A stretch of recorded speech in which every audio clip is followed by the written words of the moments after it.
Because of that, we can play a lot of new music. Because of that, we can tackle big questions. Because people aren't looking at the program first to see, oh gosh, I don't really want to go see the symphony tonight if they're going to play Ligeti. They say, oh, I'm going over to, Bill's house. Bill always has good beer.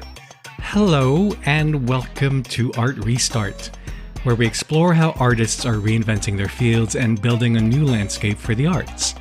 I'm Piercarlo Talenti, the producer and editor of this podcast, which is brought to you by the Thomas S. Keenan Institute for the Arts at the University of North Carolina School of the Arts. In this episode, we'll be spending time with cellist Leo Eguchi. Leo has played all over the world in a variety of settings, from frequent appearances with the Boston Pops and the Portland Symphony to playing for some of pop music's biggest stars, including Demi, Lovato, and Peter Gabriel. But being a performer only wasn't enough for him. He had an itch to make music that would move an audience with its intimacy and immediacy, so he co-founded not one, but two chamber music ensembles. And through these ensembles, he began commissioning work from a broad array of contemporary composers. He continues to co-lead both ensembles. They are Sheffield Chamber Players, which is based in Boston and performs in community members' homes throughout the region, and the Willamette Chamber Music Festival, which plays in several Oregon wineries through its August season. The commissioning and performing of new work remains central to both ensembles. In fact, in each season, Willamette Chamber Music Festival highlights the work of a different composer in residence. Leo created the Unaccompanied Project, through which he commissions new solo cello pieces from immigrant and first-generation American composers. Among the commissioned artists are well-known composers such as Gabriel, Lena Frank, and William Bolcom, as well as newer talents, including Milad Yusufi, a recent refugee from Afghanistan whom Leo met while completing a residency in Kabul in 2012. Here, let's listen to a little bit of Leo playing Yusufi's piece, which is titled Anchorage.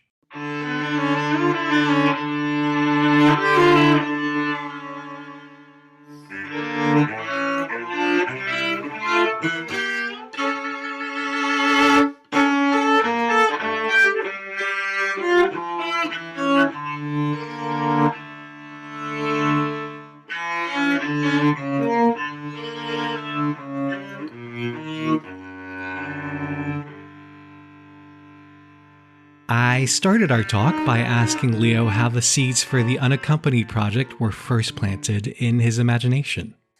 The Unaccompanied Project has roots in my personal history, growing up in an immigrant family in the Midwest. So you are first generation yourself? I am.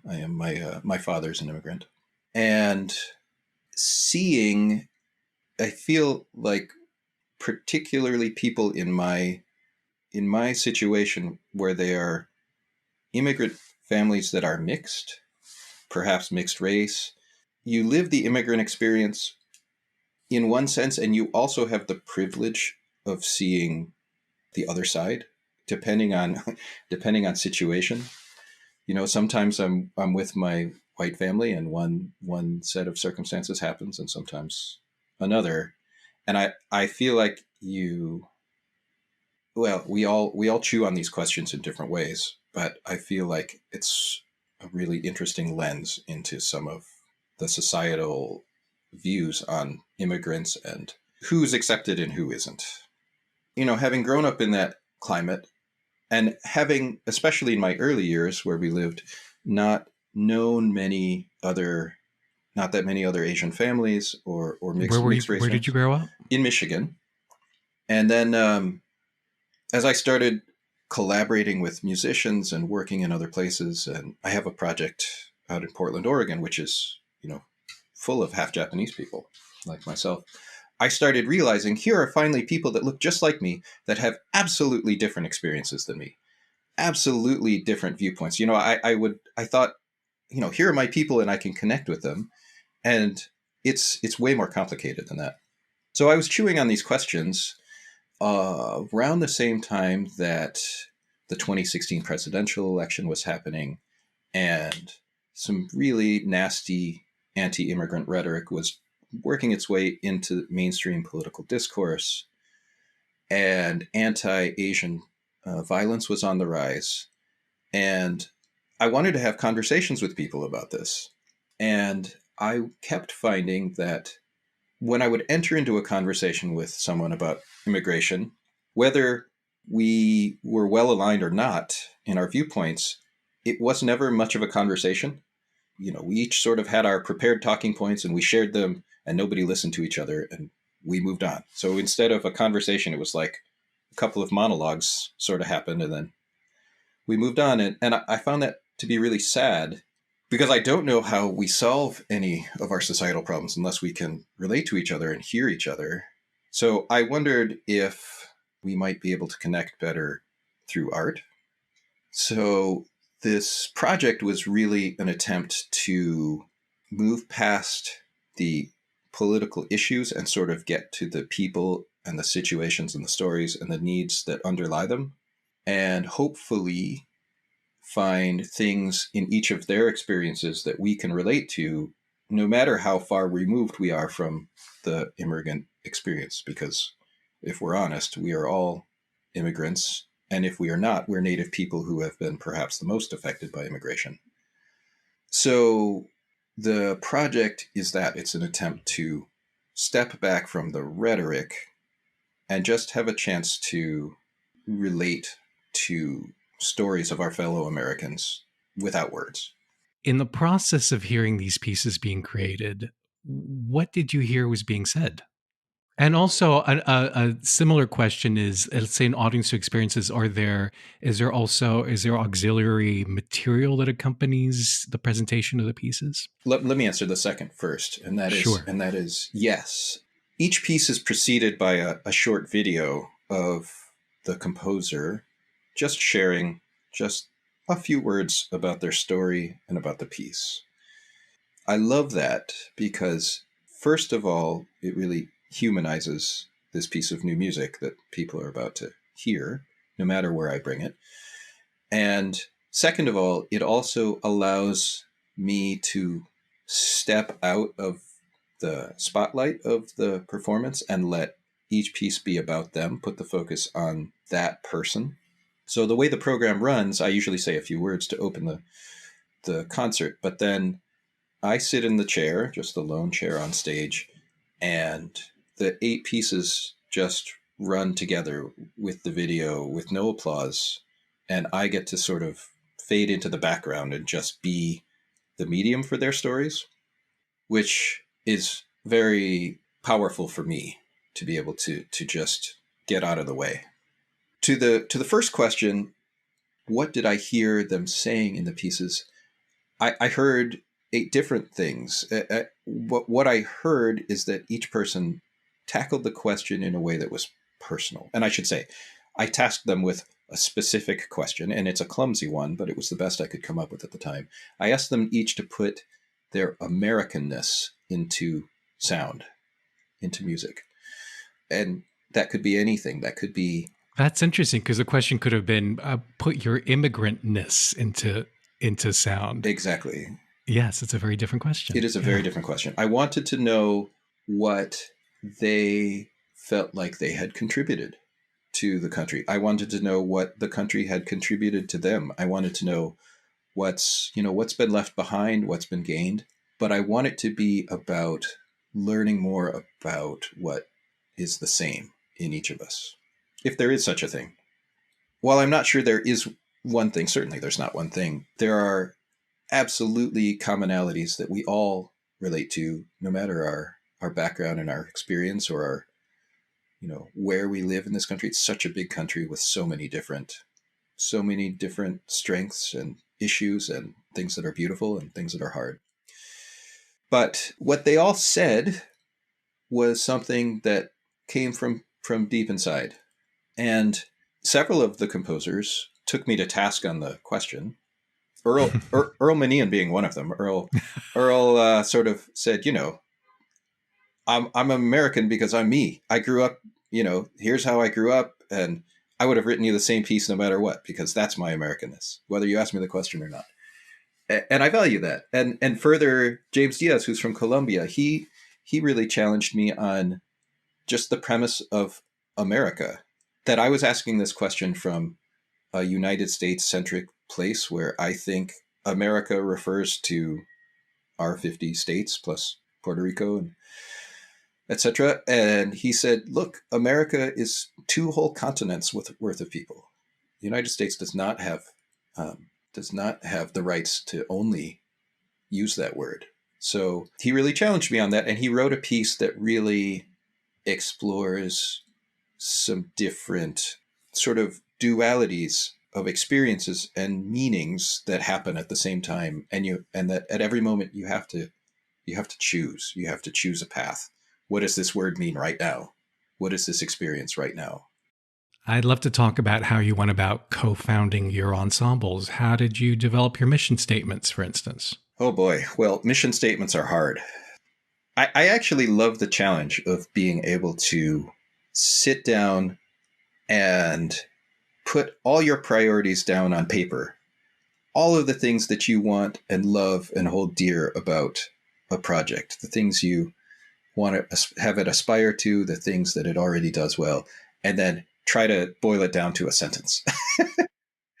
It's daunting, and it's also very informative because you can't include everything, and that actually probably means you shouldn't include everything. You should focus on the things that are really the kernel, the DNA of this institution you're building. A few things that are important to me about both projects, both the Willamette Valley Chamber Music Festival and Sheffield Chamber Players, is that I feel that the people are thirsty for an immediate experience, and I think that is difficult when we pull them into the concert hall. It's not impossible, and it can be amazing to go to the concert hall. I don't ever want to get rid of the concert hall, but I think that there is a need for something that feels on a more human scale, and I think chamber music really lends itself to that. And I think it's most powerful in small spaces.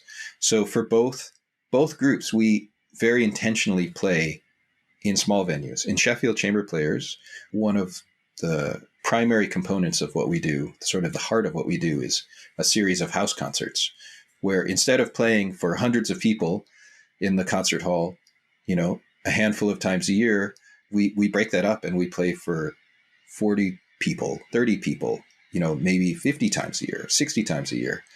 And that's a lot more work for you. It is a lot more work. It is, but it is a lot more joy, and it is a lot more connection. The way we've set up the house concert series for Sheffield, and this is the second component of what I wanted to say about both groups, is that we've really worked hard to remove some barriers that people have that they didn't know that they had to seeking out chamber music. So in the case of Sheffield, at these house concerts, it feels like a party. It feels like going over to your neighbor's cocktails. And because of that, we can play a lot of new music. Because of that, we can tackle big questions. Because people aren't looking at the program first to see, oh gosh, I don't really want to go see the symphony tonight if they're going to play Ligeti. They say, oh, I'm going over to, Bill's house. Bill always has good beer. Let's go see what this event is. And frequently, this is our favorite comment. Frequently, people say, I came here with not thinking I liked classical music, but I loved that Caroline Shaw piece. I loved that Shostakovich. I loved that, it's often the new music that they're drawn to. That is a really powerful thing. And you think it's just because the atmosphere of the place makes them more open to the experience? I think that is a part of it. We do our best to make it as unstuffy as possible. We encourage people to clap whenever they want to clap. They can come dressed however they want to be dressed. They don't have to worry about parking. They don't have to worry about, there are many unspoken rules of the concert hall that frequent concert goers are accustomed to. It's a social code that they know.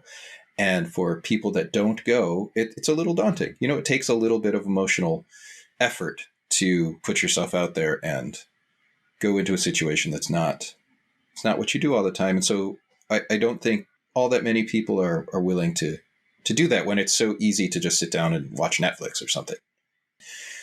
Oh, and one other component of this that we have worked hard to remove barriers from is we also make all of those events pay what you can for the guests. So there is not a financial barrier. It can be quite expensive to go to concerts these days. And it's taken a lot of work to create, what is essentially a new financial model for concerts. Yes, which actually, I don't want to gloss over that, is what is the financial model? How do you support both ensembles then? Sure. Well, and I should say, for the Willamette Valley Chamber Music Festival, that the pay what you can model is not possible with the way that we do concerts. But so this is for Sheffield. This is for Sheffield. We're talking. Mm-hmm. For the festival, there are other things that we have done to try to provide new inroads and add fewer barriers. But for Sheffield, it really... Because I'd love for musicians who hear this episode, for instance, to be like, hey, who live in a town anywhere in the country, to be like, wait, there's a way for me to replicate this model in my town. Absolutely. And I think it would be different in every town. Mm-hmm. But we do ask for a suggested donation for every concert goer. It absolutely can be zero, and some guests absolutely give more. We are also a 501c3, so we do fundraising and grant writing to help support. And we also ask for some support from the hosts of the concert. There are many ways to make it flexible in this model where if the house is really full of guests, the average suggested donation can cover what we need to pay our bills. And if, it's a host that would like to just cover the cost of the concert, that's also fine. There's many ways for us to because the host, she could just decide, I'm throwing this wonderful party. I'm inviting people to hear this amazing music ensemble. It is exactly. And you're my guest. Exactly. Yeah. We've found a model that can be flexible and sustainable. And also, if someone needs it to be, it can be absolutely free for them to come to every concert we do. Are you seeing a different kind of audience than usually attends a larger concert hall? Absolutely. As a result? Yes, absolutely. I would say our audiences skew younger than what you see at traditional concert halls. It's very much based on the community of people that come to a specific event are very specific to the host and their networks. If our host is a young family, then we may get lots of families. If our host is a retiree, then, we may get people in their peer group. But so that makes me want to ask, how do you meet new potential hosts? It's been very interesting the way the web of people has sort of grown organically. Sheffield Chamber Players started as a one-off concert at the house of a music lover, and it was just some friends coming together and just throwing it together and having fun. And when we saw how meaningful it was to the people that were there, because let's face it, if you are sitting 8 feet from a Beethoven string quartet and you're not moved at some point, you might be dead. and we were also really taken aback how meaningful it was for us. And, we started having conversations about doing it. How can we do this more? We just started talking to people, if this is, some of the guests that were there, if this is something you'd like to do, be in touch. And a couple more hosts got in touch, and slowly the network has just grown organically. And a beautiful thing that has happened at this point, this is our 10th season, is that we frequently are able to open up some seats at a concert for other people on our mailing list that maybe aren't in the network of the host. And slowly communities from different neighborhoods are meeting each other and connecting. And we'll see somebody who, we met in this town is now coming to concerts in this town because they came to one and they made friends with the host. And we're really building organic community in a way that we didn't plan for, and is absolutely thrilling. And so Willamette works in a different model, it sounds like. That's true. The Willamette Valley Chamber Music Festival works on a different financial model. We do charge for tickets. However, there we still keep the immediate, personal, intimate experience at truly the heart of what we do. And we are playing music there in Oregon wine country in a place where there are such amazing wineries with people, very interesting people that come to stop and taste the wine. And I started thinking, how similar these these two sort of things can be, and how elitist wine can be, and how opaque it can be for someone who doesn't know about wine. Absolutely. And classical music can be exactly the same way. And sometimes there's overlap in the communities between the two, and sometimes there's not. But I feel so strongly in both categories that the mindset that I need to know something to appreciate wine, or I need to know something to appreciate classical music, is so false. Anyone with an open mind can appreciate either.